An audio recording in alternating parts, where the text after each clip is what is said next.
मागील 3 दिवसांपासून मुंबई येथे आझाद मैदानामध्ये जे मराठा आरक्षणाचं जरांगे पाटील साहेब यांच्या नेतृत्वाखाली आंदोलन चालू आहे, त्या आंदोलनादरम्यान काही आंदोलकांनी पत्रकारितेवरती तसेच काही जर्नलिस्ट आहेत त्यांच्यावरती आणि कॅमेरामन यांच्यावरती जे गैरवर्तन केलेलं आहे, याच्याबद्दल प्रथमतः आम्ही ब्लॅक पॅन्थर पक्षाच्या वतीने जाहीर निषेध नोंदवत आहोत. तीव्र शब्दांमध्ये त्याची निंदा देखील करत आहोत.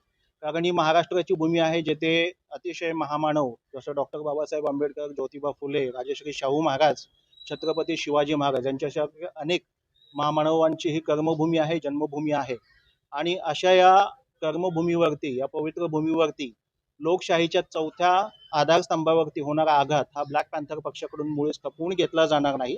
त्या कारणास्तव त्यामधील जे कोणी दोषी आहेत त्यांचा तपास लावून आदरणीय गृहमंत्री साहेबांनी त्या दोषींवरती कठोर कारवाई करावी, जेणेकरून पुढील भविष्यामध्ये लोकशाहीच्या चौथ्या आधारस्तंभावरती म्हणजेच मीडियावरती अशा प्रकारचं कोणतंही गैरवर्तन होणार नाही. आणि हे काळजी घेण्याचं तसंच पत्रकारांचं संरक्षण करण्याची जबाबदारी आणि कर्तव्य हे महाराष्ट्र राज्य शासनाचं असेल, अशी आमची भूमिका आहे.